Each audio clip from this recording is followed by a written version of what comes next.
Do you know everything that you need to actually list a house? Let's talk about it.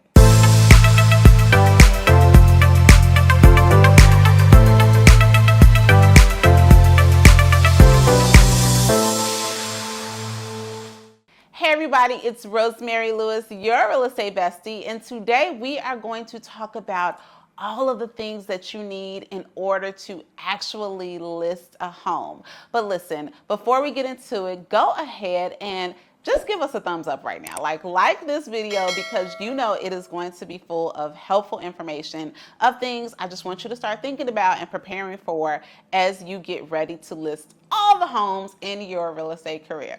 So let's get into it. So we have spent a little bit of time talking about becoming a listing agent, things to think about as it relates to pricing, and just things to think about as you're having these conversations.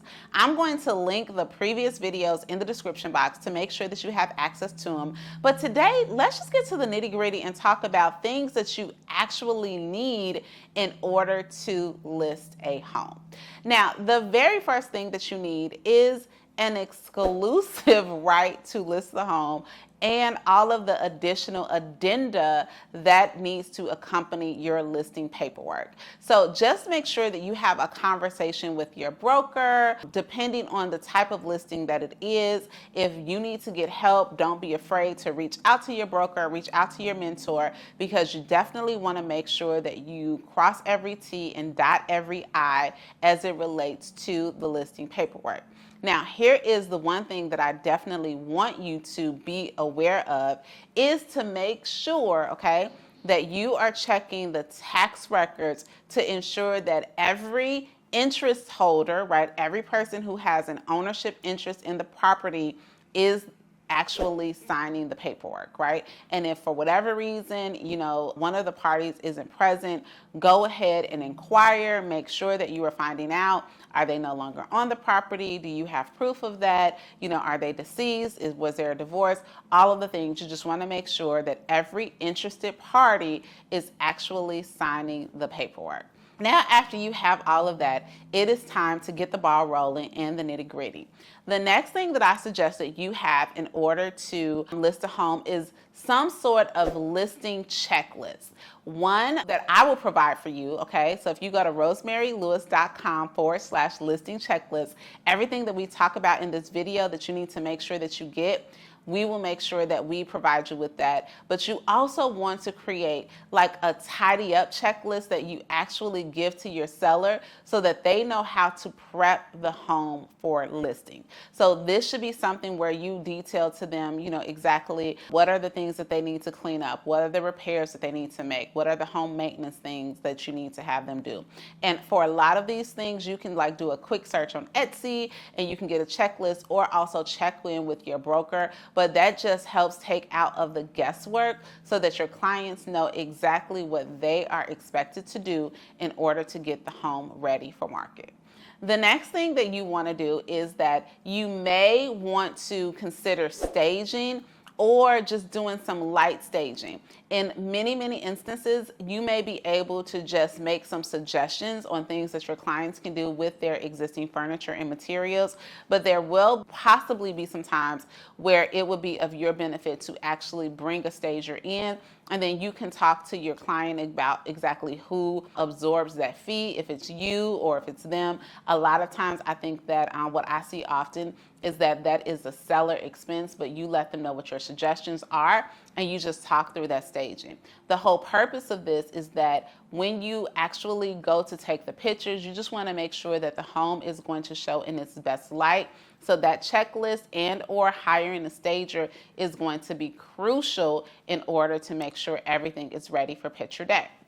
Now, speaking of picture day, you're going to need to, everyone follow along with me, raise your right hand and say, I will hire a professional photographer. Okay, say it again. I will hire a professional photographer to take my listing photos.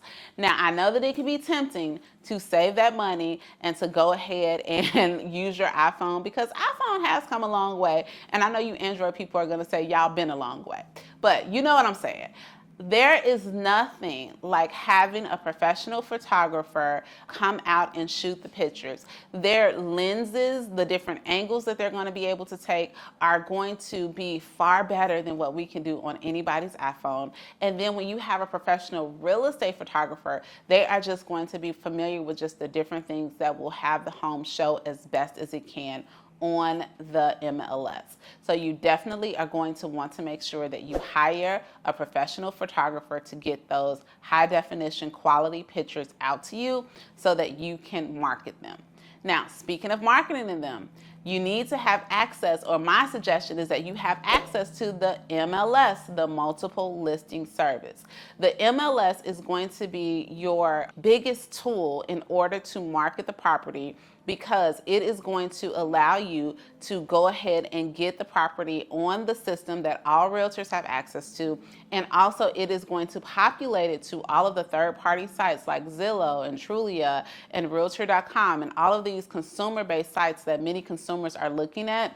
It is going to populate once you upload your listing information and photos up to the MLS. So I highly, highly, highly encourage you to have access to the MLS. But remember, refer to your listing paperwork. You have to have permission from your clients in order to promote their home on the internet. The next thing that I'm going to suggest that you have is your own super box. Now, the super box is different from just a regular number lockbox. I prefer a super box because it can only be accessed by a member of the National Association of Realtors or a realtor. The reason that I really prefer a super box is that it adds in a different layer of protection and security for your client. Because if you are just using a lockbox with numbers, then unfortunately anyone can give those numbers to a client or a contractor, and we may not be able to ensure that the property is being secured. Whereas the super box will let you know exactly who is entering and exiting the property. You will know how long they were there. And if there's ever any discrepancy, you're going to be able to go back to your log. I put a super box on all of my listings because I just want to be able to have and provide that extra security to my clients in knowing that we have just gone a step above to make sure we have that layer of protection for them so that we know who is coming in and out of the home. Speaking of the super box, because the super box is where you're actually going to put in the house key, I suggest that when you put the key in the box, I know everyone loves a cutesy little key ring. Make sure your key ring is actually going to fit in a box. But I'm going to suggest that you choose a key ring that has a label where you can actually write the address. And the reason that I suggest this is that sometimes you may have agents that are showing multiple properties in one day. And unfortunately, sometimes people are human and they may just stick your key in their back pocket, push open the box without returning the key, and now they have no idea. They've shown 5 homes today and they have no idea which key belongs to this home.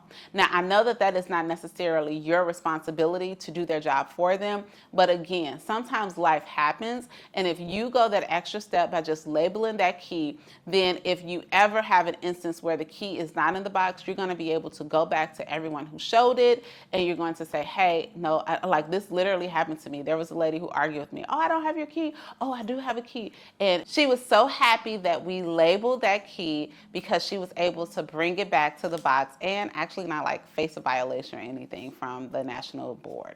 So it really worked out, but just helping with that. Here is the last thing that I'm going to mention in this video is that you definitely need to have signs, okay? So signs to put in front of the listings, and then I even also encourage you as you progress in your real estate career to go ahead and invest in personalized branded signs for your open houses and things like that, because again, that is going to drive traffic to not only the listing, but to your website. It will get your phone ringing from neighbors and things like that.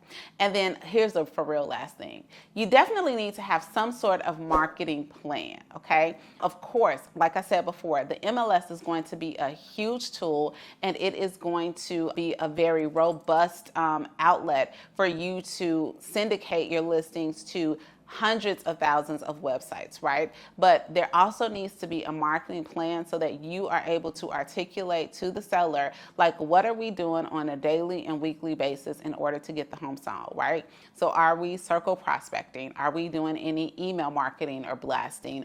Are you door knocking the neighborhood, looking for neighbors who might have friends in the area? Are you circle prospecting or reverse prospecting, going back and looking at other people who have clients that are shopping in the criteria of your listing and letting them know that this brand new home is on the market? And are you using social media marketing to get more eyes on the home? So make sure that you definitely have some idea of what your marketing plan will be so that you can get the home sold. Now, I know that this is all exciting and probably slightly overwhelming, but listen, just take it one day at a time. One of the best things that I did when I went to list my first house, actually, I didn't even go to list my first house. I went to a store in order to buy my business cards.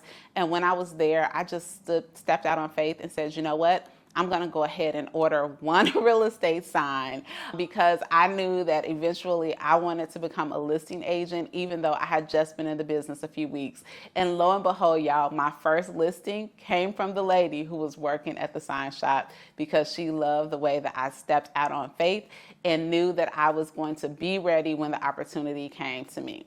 So just make sure that you are thinking through these things. Go ahead, start researching, like, who would you want your photographer to be? Start researching the cost of super boxes and things like that, so that you're not overwhelmed when you do get your first listing. You are ready to go.